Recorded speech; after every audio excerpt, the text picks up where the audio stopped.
Hi, I want to thank Kingery for sending me this product. This is what it looks like right out of the box. It comes like this. The stuff's inside.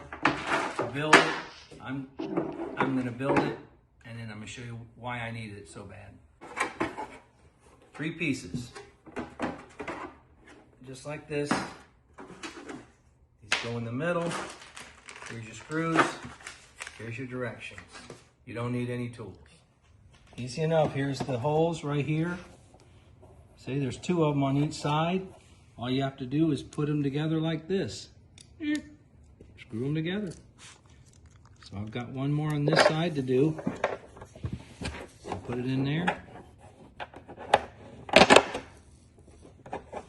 Screw it together.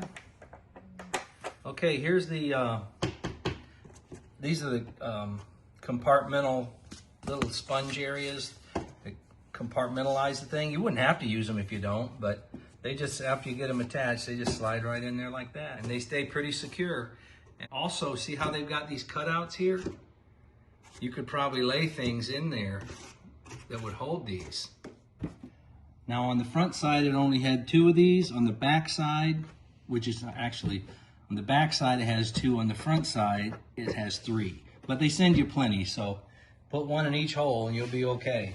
This is the front of the back seat here. You'll see when I put it in the truck. This is the back of the back seat.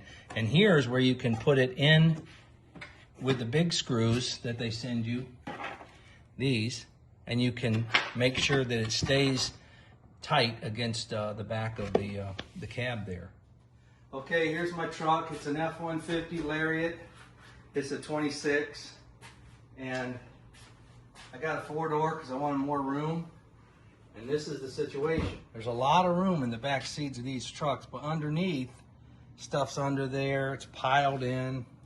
Let's go around to the other side and look. See, bunch of stuff under there. Now that's gonna roll out and just be all over the floorboard. I'm gonna fix it. Let me show you. So this is just some of the stuff that's underneath my seat that I need. And as you can see, it just rolls around and makes noise and rattles, and I'm gonna fix it right now. Here it is, easy enough to install. Look how well that fits. It's designed to fit right underneath there. And I'm gonna put all this stuff in there and make it look nice and neat. Okay, I'm taking this hex head screw out right here because it matches up to the hole here. And those big nuts that they give you, that's what you're gonna put here to brace it up against the back. It's all lined up for you.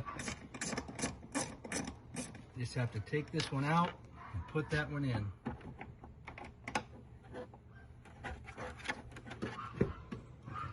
There you go. Now it's attached.